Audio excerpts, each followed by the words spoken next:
प्रथम चरण के चुनाव होने के बाद विपक्ष के नेताओं की वाणी में हताशा, निराशा और बौखलाहट दिख रही है। अब वो इस बात का एहसास कर चुके हैं कि इस चुनाव में सिर्फ उनकी 2014 से ज़्यादा बड़ी हार होने वाली है और वो हार सामने देखकर गाली गलौज पर उतर आए हैं विपक्ष के नेता। इसलिए ऐसे कांग्रेस की आदत है कि कांग्रेस रोज़ एक झूठ देश के सामने परोसने का काम करती है। भ्रम पैदा करना, झूठ परोसना, देश के अंदर झूठ की बैयाड़ बहाना, ये कांग्रेस की लत लग गई है।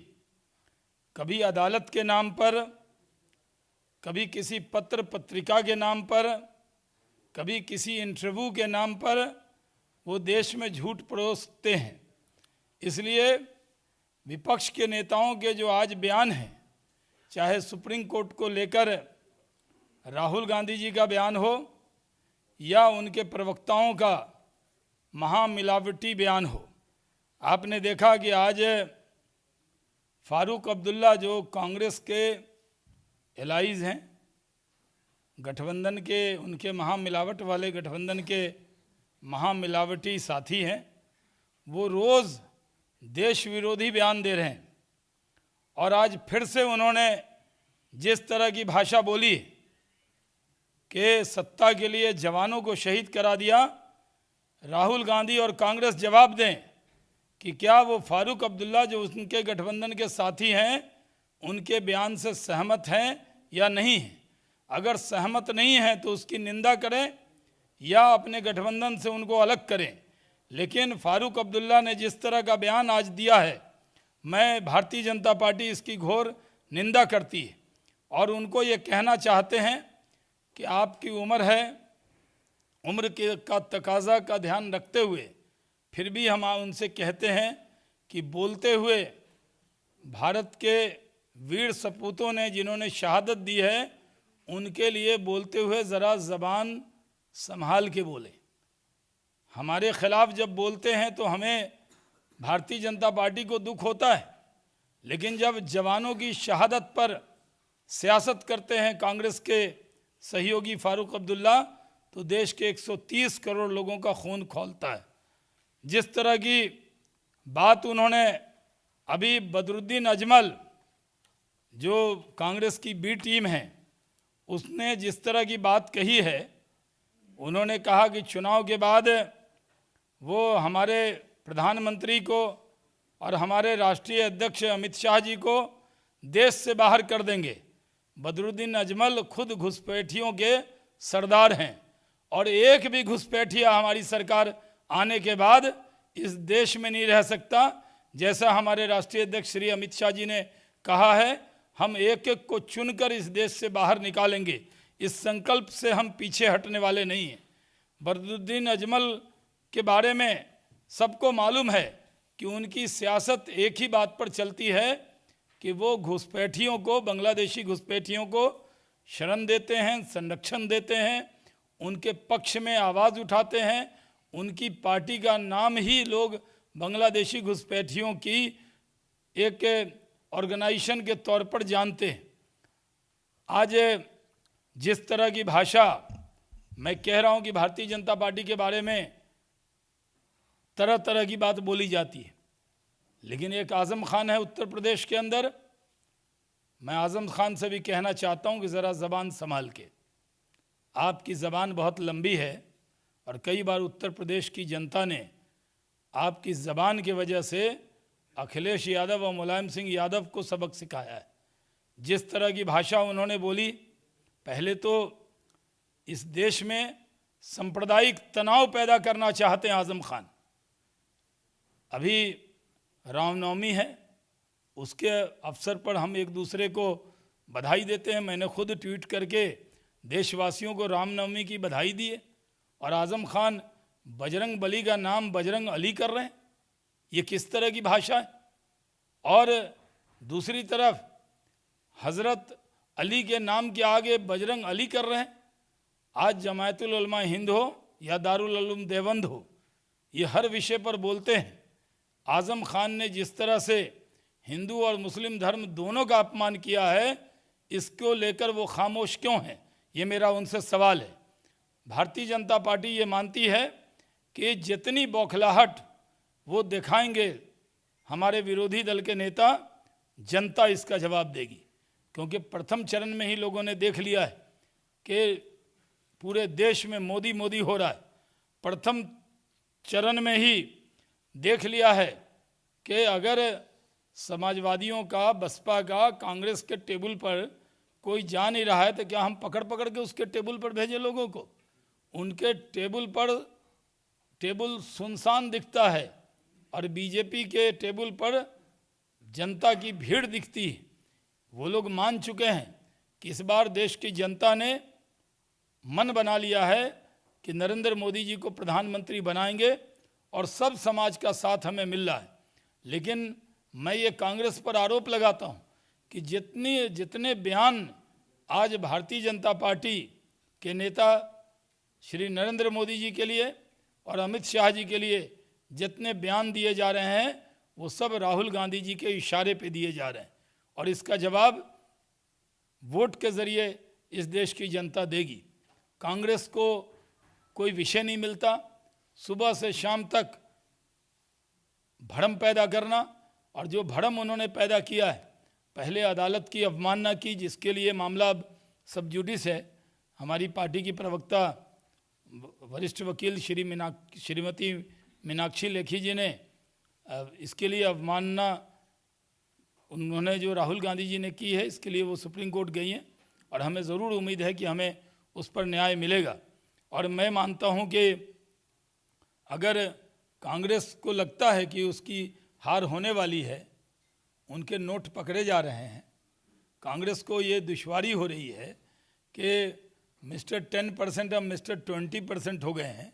गरीबी और न्याय की बात करने वाली कांग्रेस आज गरीबों के बच्चों के पोषण के पैसे को लूटकर चुनाव में लगा देना चाहती है। वो पैसे पकड़े जा रहे हैं, तुगलक रोड कांड हो रहा है, तब भी कांग्रेस इसका जवाब नहीं देकर वो भ्रम पैदा करना चाह रही है।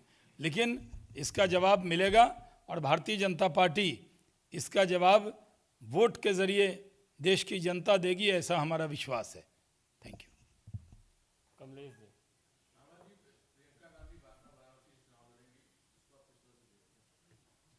अभी तक कांग्रेस का कोई अनाउंसमेंट नहीं आया है। कांग्रेस हर चीज़ पर एक भ्रम पैदा करना चाहती। वो मल्लापुरम से जाके लड़ लें कि जहाँ चुनाव हो गया है वहाँ से फिर से लड़ लें, कहाँ से लड़ें ये उनको तय करना है। भारतीय जनता पार्टी जब चुनाव के मैदान में जाती है तो ये सोच के नहीं जाती कि हमारे सामने कौन लड़ने वाला है। हमारे प्रधानमंत्री जी काशी से चुनाव लड़ रहे हैं और पिछली बार से भी ज़्यादा मतों से वो वहाँ से जीतेंगे। ये सही है कि उनके विरोध में कोई उम्मीदवार नहीं मिल रहा, इसलिए तरह तरह का भ्रम कांग्रेस पैदा कर रही है।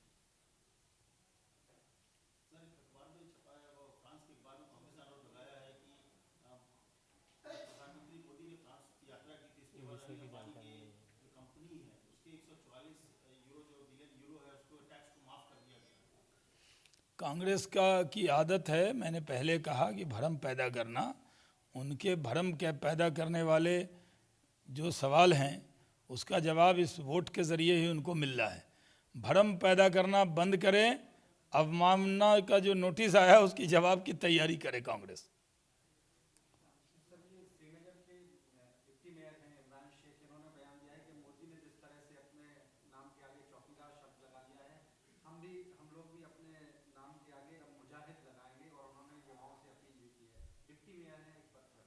मुजाहिद क्या लगाना है, बुरहान वानी लगा लें अपने नाम के सामने, हाफिज़ सईद लगा लें, मसूद अजहर लगा लें, उनके नाम के साथ एक क्या लगाएं, इसमें बीजेपी से परमिशन लेने की कोई ज़रूरत नहीं है।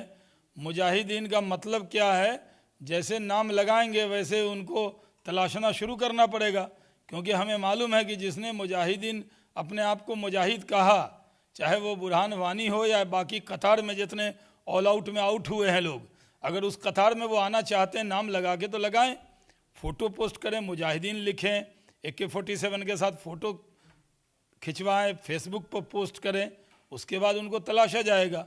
लगाने का शौक़ क्यों है? चौकीदार तो पूरा देश कहता है मैं हूँ चौकीदार, क्योंकि इस देश में देश की भी चौकीदारी है और हर क्षेत्र में चौकीदारी है। वो अपने नाम के साथ कुछ भी लगाना चाहें, हम कैसे रोक सकते हैं?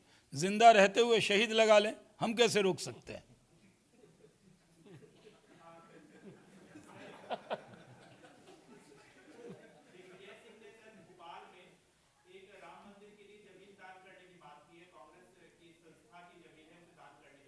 कहाँ पे राम मंदिर अयोध्या में बनेगा कि भोपाल में? ये दिग्विजय सिंह जी को क्या हो गया है? अभी से डर गए हैं।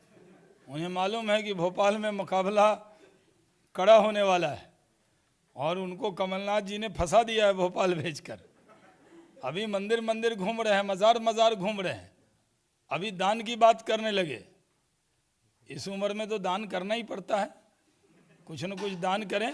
लेकिन राम मंदिर तो अयोध्या में ही बनेगा, चाहे दिग्विजय सिंह जी और कांग्रेस कोई कोशिश कर ले।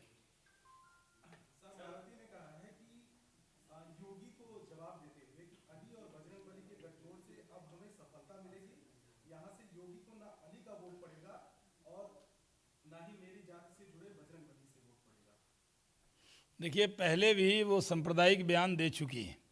ऐसे मायावती जी के बहुत से बयान हैं जो उत्तर प्रदेश के मुस्लिम समाज को भी याद है। पुराने बयानों को, हम लोगों के पुराने बयान को आप लोग दिखाते हैं, लेकिन मायावती जी ने जो बयान पहले दिए हैं, मेरा अनुरोध है कि उस बयान को भी दिखाया जाए जो उन्होंने मुस्लिम समाज के लिए दिए। इसलिए हमें मालूम है पिछली बार तो 100 टिकट दिए थे उन्होंने, फिर भी कुछ नहीं मिला, और पिछली बार वो 0 पर आउट हो गई थी। इस बार खाता भी खुलने की फिर से उम्मीद नहीं है, यानी हम अपना परफॉर्मेंस 73 से 74 करेंगे और बहन जी 0 से -0 में जाएंगी, इसलिए इस तरह का बयान दे रही हैं। और इस बयान पर देश के लोगों को, चुनाव आयोग को संज्ञान लेना चाहिए कि इनका ये कहना कि अली और बजरंग बली, हर मज़हब के लोग एक दूसरे के मज़हब की इज्जत करते हैं, लेकिन योगी जी कुछ कह दें तो संज्ञान लिया जाएगा। और मायावती जी रोज़ इस तरह का बयान देकर ध्रुवीकरण करना चाह रही हैं। इसका मतलब ये है कि उनको वो वोट नहीं मिल रहा है। सीधे स्वीकार कर ले, जब 100 टिकट दिया तब नहीं मिला, तो अब क्या खाक मिलेगा उनको वोट? हाँ है।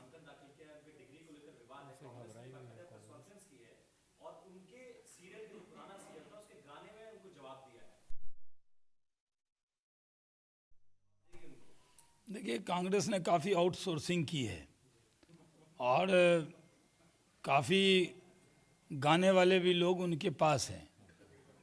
तो जो काम आप मुझे कहेंगे, मेरी जो आवाज़ है वो प्रवक्ता के लिए, वक्ता के लिए, देश भर में कैंपेन के लिए तो सही है, लेकिन जितना अच्छा गाना एक कलाकार गा सकता है, हमारे यहाँ भी पार्टी में कई अच्छे कलाकार हैं जो पार्टी में हैं, लेकिन मेरे से या मयूख जी से गाना कहेंगे गाने के लिए तो प्रेस कॉन्फ्रेंस से आप उठ के चले जाएंगे। अब कांग्रेस के प्रवक्ता को सीधा हमला करना चाहिए जैसे हम कह रहे हैं। अब गाना भी गा रहे तो थोड़े अच्छे सुर में होने चाहिए। जब गाना है, कम से कम गाने को या सीरियल को अपमानित न करें। अगर स्मृति ईरानी जी जो भारत सरकार की मंत्री हैं, उनकी कदम रखते ही अमेठी के सांसद वायनाड चले गए, जहां मल्लापुरम डिस्ट्रिक्ट में मैं होके आया हूं। आप लोग गए हैं कि नहीं, लेकिन मैं उस डिस्ट्रिक्ट की 3 विधानसभा है, वहां मैं परसों ही था, कल लौटा हूं, और वहां पर भी राहुल गांधी ये अच्छी स्थिति में नहीं है। मुझे लगता है प्रियंका जी को वहां भी जाके मेहनत करना पड़ेगा। पता नहीं वो जाने की योजना रखती हैं कि नहीं, लेकिन वहां भी बहुत मेहनत करनी पड़ेगी, आसान स्थिति नहीं है। इसलिए जितनी गालियां हैं, जितनी तोहमत है, जितना हेट्रेट है, स्मृति ईरानी जी के खिलाफ कांग्रेस कर रही है, और इससे साफ जाहिर है कि अमेठी के अंदर इस बार कमल खिलने वाला है। लोगों ने मन बना लिया है, इसलिए कांग्रेस अभी से उसको गाना कहेंगे, गाना तो नहीं गाया, उसको कुछ लाइन को गुनगुनाया था जी जी, और बाद में जो है मातमी सॉन्ग गाना पड़ेगा, क्योंकि कांग्रेस वहाँ पराजित होगी।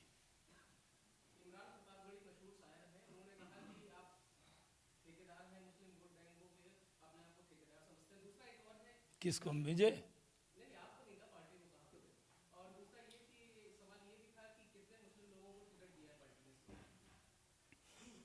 देखिए, इमरान प्रतापगढ़ी की जो शायरी चलती है वो बिना बीजेपी का नाम लिए हुए उनकी दुकान नहीं चली। मुझे और नकवी साहब को अपने इशार में जोड़े बिना, मेरे से पूछे बिना उनके इशार नहीं बिकते। अब उनको बहुत भरम हो गया था, अभी अभी नए हैं तो थोड़ी बहुत सीख रहे हैं, अभी इतने महत्वपूर्ण नहीं हुए कि दुनिया की सबसे बड़ी पार्टी का राष्ट्रीय प्रवक्ता उन पर कोई उनके बयान को गंभीरता से ले ले। उनको कहिए कि वो कांग्रेस के किसी प्रवक्ता से ये सवाल उठवाएं, तब हम बयान देंगे। शायर होंगे, शायर होने के नाते वो जैसे शेर पर हैं, लेकिन इतना भी सरूर नहीं आ गया कि अभी वो सवाल बीजेपी से पूछने लगे।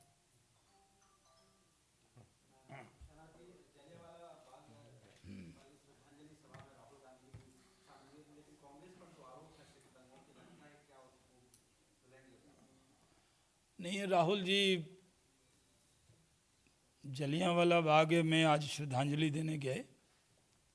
ऐसे कांग्रेस, राहुल जी पंजाब बहुत अवॉइड करते हैं, क्योंकि पंजाब के सिख अभी तक वो कत्लेआम भूले नहीं हैं। जब बड़ा पेड़ गिरा था, धरती हिली थी, वो याद धरती की हिलने की थरथराहट जो है वो आज तक हवाओं में गूंज रही है। इसलिए वो वहाँ गए, तो चुनाव के वक्त गए। चुनाव के वक्त में मंदिर भी जाते हैं, चुनाव के वक्त में जलियांवाला बाग भी जाते हैं। मुझे नहीं मालूम उससे पहले कितनी बार गए हैं, मैं तो 10-20 बार गया हूँ। और जो भी इस मुल्क से मोहब्बत करने वाला व्यक्ति है, जब भी पंजाब हम जाते हैं तो ज़रूर जलियांवाला बाग जाते हैं। और ये सही है कि देखिए, आज हमारी सरकार केंद्र में है, हमारे प्रधानमंत्री का कितना प्रताप है, कितना प्रधानमंत्री, और इस सरकार की बात है कि 100 साल बाद भी आखिर ब्रिटिश गवर्नमेंट को भारत के लोगों से माफ़ी मांगनी पड़ी, क्योंकि जलियांवाला बाग में जो हरकत उन्होंने की थी वो 25 साल बाद भी मांग सकते थे, 60 साल बाद भी मांग सकते थे, 70 साल बाद भी मांग सकते थे। तो हमें इस बात का दुख तो है कि हमारे लोग उसमें मारे गए थे, लेकिन हमें इस बात की खुशी भी है कि आखिर ब्रिटिश गवर्नमेंट ने 2019 में उसके लिए माफ़ी मांगी।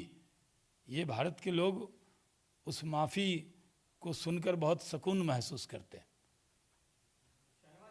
राहुल गांधी की डिग्री पर इस समय विवाद चल रहा है, अरुण जेटली साहब ने ब्लॉग भी लिखा है। इससे पहले सोनिया जी पर जब सुब्रमण्यम स्वामी साहब ने सवाल उठाया था, तो सोनिया जी ने कहा था टाइपो एरर। इस बार भी मामला टाइपो एरर का होगा या कुछ और भी हो सकता है? राहुल जी में तो बहुत सारा एरर है। अब टाइपो एरर है कि क्या एरर है, सुप्रीम कोर्ट का बयान ही नहीं पढ़ा और उन्होंने सीधा कह दिया सुप्रीम कोर्ट ने मान लिया है।